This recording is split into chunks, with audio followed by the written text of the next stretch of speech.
Yes sir. And then next వచ్చి మీ constituency అంటే మీరు యాక్సెప్ట్ చేస్తారో లేదో నాకు తెలియదు కానీ చాలా వెనుకబడిన నియోజకవర్గం.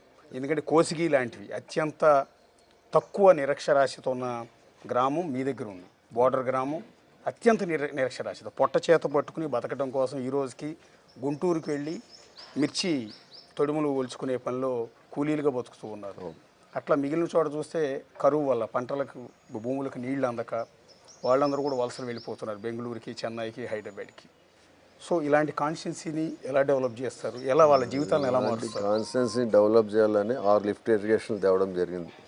ఒకటి పులికానం, అంటే పులికానం ప్రెజెంట్గా ప్రాజెక్ట్ ఉంది, దాని నుంచి అక్కడ కోసికి వాటర్ ఇవ్వాలనే ఆలోచనతో అక్కడ లిఫ్ట్ ఇరిగేషన్ శాంక్షన్ చేసుకున్నాం. డ్రింకింగ్ అండ్ ప్లస్ వ్యవసాయం. అలాగే 5 లిఫ్ట్ ఇరిగేషన్లు తేవడం జరిగింది.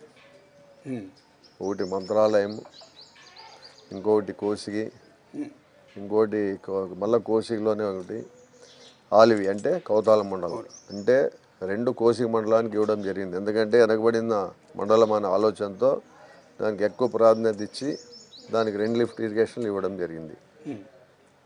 మంత్రాలయంకి వచ్చి 2 లిఫ్ట్ ఇరిగేషన్లు ఇవ్వడం జరిగింది ఇక్కడ కూడా. కానీ పెద్ద గడుపురు అనేది మాకు అటాచ్ కాదు నదికి. అక్కడి నుంచి వాటర్ ఏదైనా ఇవ్వాలంటే లిఫ్ట్ ఇరిగేషన్ అక్కడ పోదు. ఓకే, దానికి అందుకే ఏమీ పెట్టలే. మళ్ళీ కౌతాళంలో లిఫ్ట్ ఇరిగేషన్ ఉందిగా చేయొచ్చు కాబట్టి అక్కడ ఇచ్చినాం. ఓకే, అందుకే లిఫ్ట్ ఇరిగేషన్ వస్తే వాటర్ ఉంటే ఎక్కడ బోర్రు. అవునండి. కరువుకు కానీ ఏమొచ్చినా పంటలు అనేది వేస్తూ ఉంటే ఇబ్బంది. కానీ ఈసారి అనుకోకుండా వానదేవుడు మనం కరుణించలేదు.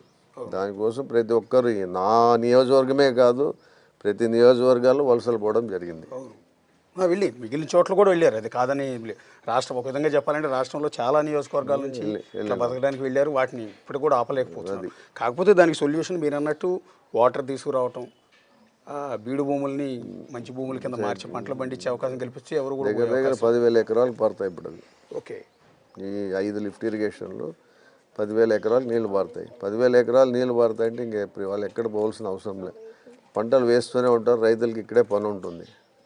కూలీలు కానీ ఇవన్నీ అంటే ఇప్పుడు పంటలు లేనప్పుడు వాళ్ళు ఇచ్చే పరిస్థితుల్లో రైతు కూడా ఉండడు కదా. కానీ కూలీలు అనేవాళ్ళకి పాపం ఇబ్బంది, వాళ్ళ పరిస్థితి తప్పకుండా పోవాల్సిందే. ఎందుకంటే వర్షాభావం అనేది లేకుండా పోయింది, నది ఎండిపోతుంది, అవునండి, తాగడానికి నీళ్లు కూడా ఇబ్బందికరంగా ఉంది. అలాంటి పరిస్థితి ఈసారి అంటే ఈ సంవత్సరంలో వచ్చింది మాకు అలాంటి పరిస్థితి. 4 సంవత్సరాలు సస్యశ్యామలగా వాటర్ ఉండేది, ఎక్కడా ఇబ్బంది లేకుండా. ఓకే, కానీ ఈ సంవత్సరం మాత్రం మరి వర్ణదేవుడు ఎందుకు మనకి కరుణించలేదో మాకు తెలియదు. ఆయన కరుణించింటే అందరు సంతోషంగా ఉండేది, లిఫ్ట్లు కూడా ఇమీడియట్గా అయ్యేవి. అంటే కోసిగి లాంటి గ్రామాలకు మేము వెళ్ళాము. అక్కడికి వెళ్ళినప్పుడు ప్రజల దీన పరిస్థితి చాలా బాధాకరంగా ఉందండి. ఎందుకంటే గ్రామాలు ఖాళీ అయ్యి వెళ్ళిపోతున్నాయి.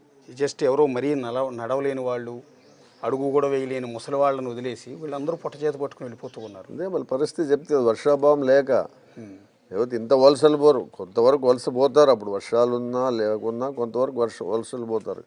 కానీ ఇంత వలసలు పోయింది ఈసారి. అది ఎందుకంటే వర్షాలు లేవు, పంటలు లేవు, వాళ్ళు కూలీలు లేకపోతే వాళ్ళు ఏ పరిస్థితి ఎక్కడో పోయి బతకాల్సిందే. వాటర్ లేనప్పుడు ఇండస్ట్రీస్ కూడా ఇక్కడికి వచ్చే అవకాశం లేదు. ఇక్కడ ఉంది కదా మనకి అదాని ఇండస్ట్రీ ఒకటి ఉంది. ఓకే, అదాని విల్మార్ అదొకటి, ఇంకోటి మన మాధవరంలో ఒకటి ఉంది. ఉన్నా కూడా దాంట్లో ఎంతమంది ఉంటారు? మ్యాక్సిమం అంటే 500-600 మంది కంటే ఎక్కువ ఉంటుంది. అందరికి కూడా ఇయలేరు కదా వాళ్ళు పనులు.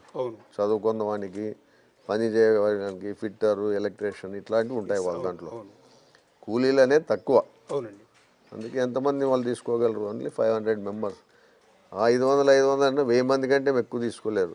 2 లక్షల కోట్లు ఉన్నాయి. మరి అంతమందికి ఉపాధి ఎక్కడి నుంచి కల్పించాలి ఎవరన్నా కానీ. ఇప్పుడు నెక్స్ట్ మళ్ళీ ఎమ్మెల్యేగా గెలిస్తే ఈ కరువుని తరిమి కొట్టడానికి లేదా ఉపాధి కల్పించడానికి ఏమన్నా ప్లాన్ ఆఫ్ యాక్షన్ ఏమైనా ఉందా? అంటే మీరు అన్నట్టు వాటర్ వస్తే తప్ప ఇవన్నీ ఏమీ చేయలేము, అది కానీ ఒక ప్రణాళిక అయితే మీకు ఉంటుంది కదా. ప్రణాళిక అంటే ఇంకా వాటర్ తరలించడం అలాంటివన్నీ అంటే అక్కడి నుంచి తెలంగాణ వాళ్ళు కూడా ఒప్పుకోవాలి కదా. కృష్ణా నుంచి మనకి వాటర్ తీసుకోవాలంటే తెలంగాణ వాళ్ళు కూడా ఎట్లా ఒప్పుకుంటారు? వాళ్ళు కూడా రైతులు ఉంటారు అక్కడ, అడ్డుపడతారు. చాలా కష్టం అవన్నీ. ఇక్కడ మనకి అనుకున్న మన నది తుంగభద్ర నది నిండి బాగా సస్యశ్యామలంగా ఉంటే రైతులకు, ప్రజలకు, కూలీలకు అందరికీ ఇది ఉంటుంది. అవునండి. అది వర్షాలు లేనంత వరకు ఈ పరిస్థితి నా నియోజకవర్గమే కాదు, ఏ నియోజకవర్గాల్లో ఈ పరిస్థితి ఇదే ఉంటుంది. మీ ప్రత్యేక